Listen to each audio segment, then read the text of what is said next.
All right, I have one more thought, and then I got to get going back to work. I mean, going to work. um, some people believe that heaven will be boring.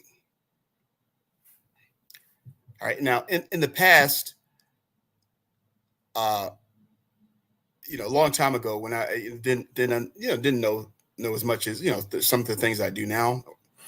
Uh, I didn't. I really couldn't imagine what heaven would be like. And yeah, it did seem. I imagined it being boring. I guess. And then you have people say, they picture playing the harp, sitting on a cloud. you know. Now that appears to be boring. Okay, but no, heaven is not what you think it is. And I'm here to say that heaven will not be boring. How do I positively know that? And how can you positively know it? Are you bored now? Okay, God created this earth, paradise. Okay, heaven is also referred to in the Bible as paradise. Okay, now, and it also speaks that God is going to dwell with mankind. Actually, dwell with mankind. He actually was walked in the Garden of Eden with Adam and Eve. He had a relationship with them in the garden. Okay, the conditions were okay. Let me stop there. In other words, the Bible speaks of God coming to dwell with us. Think also, I think in some of the things I'm only just speaking from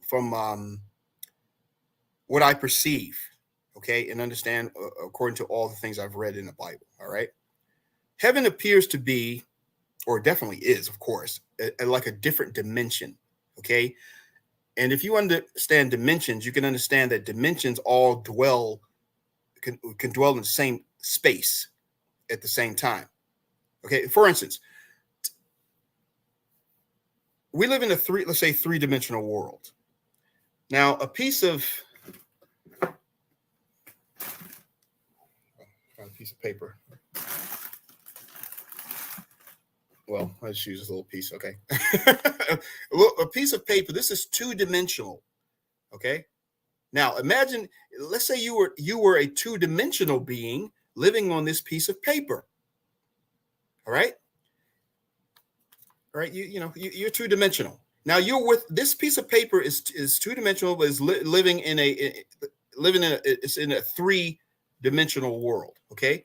Now there's other dimensions. Even scientists suggest that there are at least 10 dimensions or whatever. Okay. Scientifically. So they also understand, if you've heard about dark matter, that they say in the universe may even be composed of 95% dark matter. All the things that we see that is matter that we can relate to, but they say, because of the movement or various things, I can't explain it real well, but because of the things that they see, or the way things operate, that there is mass or other matter that's in the universe, that it's of a different type, an unknown type, but it exists.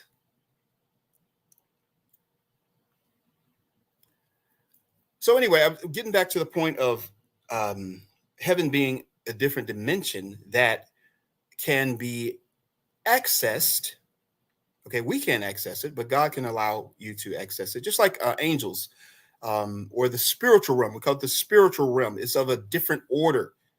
Okay, now spiritual beings, though, have um, because we know, because of angels and Jesus Christ himself, we mainly know because of Jesus Christ. When he was resurrected, he still had a body of flesh and bone, but it was not a natural body, because it could do things that a natural body cannot do. Right? A spiritual body is has powers beyond a natural body. Okay, let's say a spiritual body can disappear. Okay, you cannot see it. Maybe you walk through a wall, fly, or whatever it can do. Okay, so it's a different dimension. It can dwell in it. It's a different dimension. Okay, a piece of paper. Let's say a three-dimensional being. I could pierce my hand through this piece of paper, this two-dimensional, and these two-dimensional beings would see me, but only my. It would be like a circle, okay, of my finger. They wouldn't see me as I am. They couldn't see me as I am because I have more dimension than they do. All right. Same with Jesus in the Bible. We understand that it even says we don't even know okay, it's not been made known what we will be.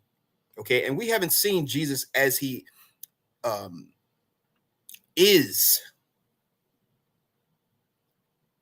because we can't at this time. You know, we're of a different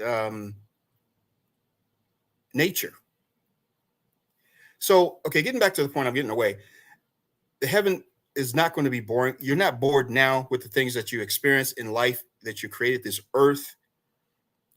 Okay, you're not bored at all. You see people build, um, learn. You know, science is so fascinating. God even says in the Bible, God has put eternity into their hearts so that they will not find out the things that He has created from start to finish. And that is great because that tells us that we are always going to be learning. We'll always be fascinated by the creation. And there's so much more that God has created that we don't see in the spiritual world. Which, if let's say, okay, let's just go back to the issue of the dark matter because I know anyone can relate to that. You know, whether you believe in God or not.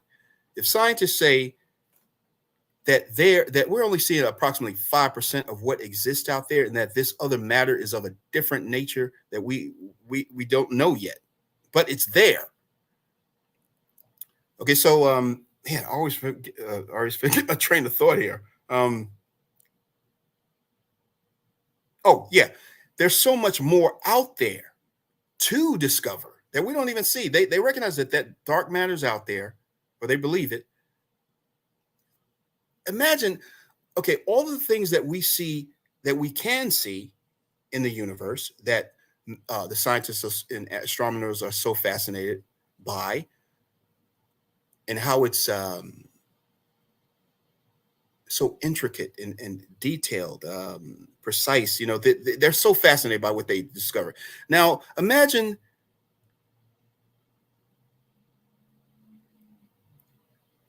learning or getting to know about what 20 times or 19 times. You have in other words, you have 19 or 20 times that amount to get to learn about when you learn about like dark matter, or that's opened up to us. You see what I'm trying to say? So heaven, or being with God, or being able to access that realm where you're in the physical, or wherever, how God does it, you know, where you can come, where you can't see him, he's invisible, or he could appear. Okay, we'll be able to do that too. But you're also just on this earth, the way mankind builds things, uh, community with one another, enjoying each other's company. Name all the different things that you enjoy in this life. That's not going to end. If anything, you're going to have more. You're going to experience more. Life's going to be, you're going to be more living. Do you see? You're not going to be sitting on a cloud playing a harp doing no work, and you're going to have meaningful work. That's another joy of life, working, accomplishing things. That's what heaven is going to be like, but it's going to be even better and more than you're experiencing now. So if you believe that heaven is going to be boring, you're absolutely mistaken, because you're not bored now with all the things that God has created, all the things that you only experience a tiny bit of it. You can't even experience all the things that on this earth that's now because of your short lifespan. There's so much It's just unbelievable. It's mind blowing. If you should just think about all of the how large the universe is and all the galaxies and all the worlds, it's incredible about how large the universe is and what's in it. And you think you'll be bored? You ever watch Star Trek? What if it's going to be something like that where man has already traveled, in space. Right now, our physical bodies and even our technology is incapable of traveling to even the nearest star, besides the sun.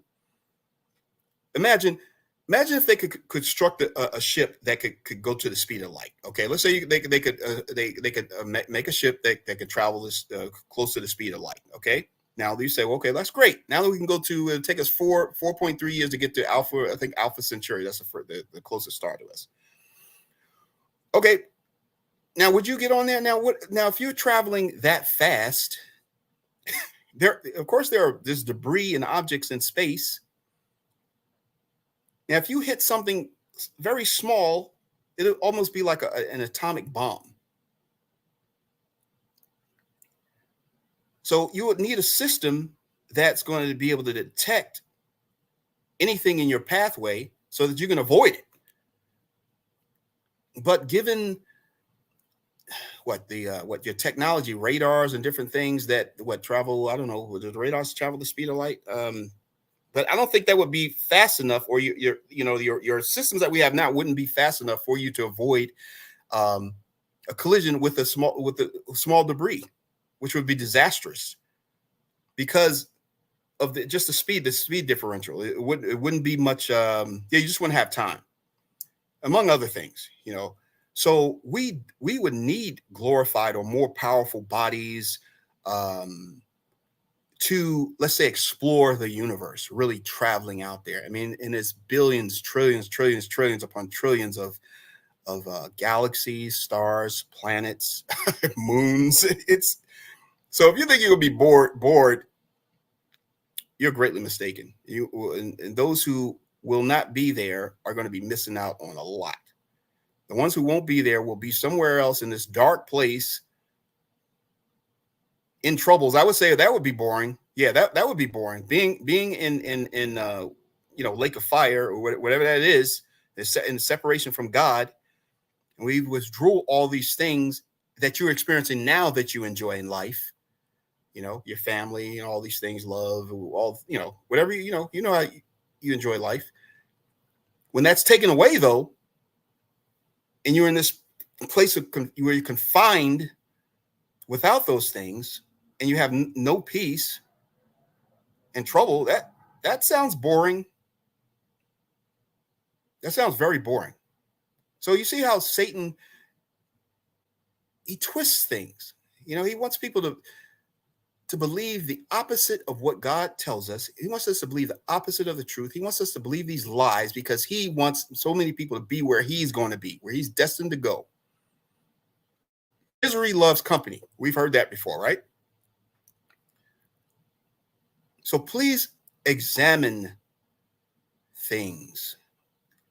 Search for the truth. How can you determine what is true? Is there a process to determine the truth? Yes, there is. And don't believe that there isn't. But you have people who deny. Just like you go into court, okay, there are methods by which you could determine truth. You can get to the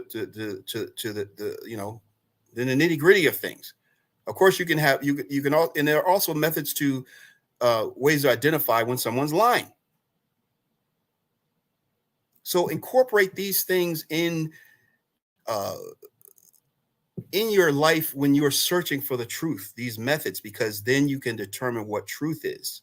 This is what I'm trying to teach my sons. This is why one reason I haven't been on making videos like concentrate on teaching my sons. They're 7, one's 17, one's 12, and then of course they're having the girls are interested in them. Even the women are so attracted to my oldest son. I experienced the same thing. So trying to protect them and teach them, who God is to how to determine truth for themselves. You see, because I know that you can be raised in something, because all around the world people are born in something. Okay, some are born in things that are false, some experience a measure of truth, you know. But the point is when you grow up, you're going to have to you're going to make a decision. You're either going to leave what you were in, or you're going to remain, based on your need to know truth, to follow truth. Okay, if that's you. Okay, if you love truth, like the Bible speaks of receiving the love of the truth. Everyone's not like that. Some people don't care about truth. They just want to live, uh, enjoy life, and they can embrace lies. You know, which uh, aid their the way they live. You know, the joys that they experience. You know, some people are in torment because they have to have the truth. They can't stomach lies. That's one reason why when it was made, when I became aware of it, I came out of Jehovah's Witnesses because of the lies. It's like I don't want to follow a lie. Okay, all right. I'm getting off the subject. Heaven will not be boring. Okay, all right. Be well. Grateful to some.